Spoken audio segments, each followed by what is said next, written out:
how to remove scheduled post on threads.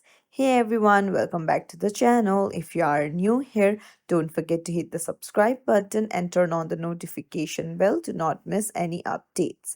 So, have you scheduled a post on your Threads app but you don't want to post it now and want to remove it? Then you're in the right place. Let's dive right in. Open up your Threads app and then head over to the plus icon at the bottom of the screen, and then you can see three dots, and beside it there is a paper like icon. Just tap on it, so this will show all of your drafts and your scheduled post. So now to remove it, you need to tap on the three dots and you can see the delete option, or if you just want to change the date, you can even edit schedule. But if you just want to delete it, then just tap on the three dots and delete it. So that's it. If you found this tutorial helpful, don't forget to hit the subscribe button and like and share our video for more tips and tricks. Thank you for watching.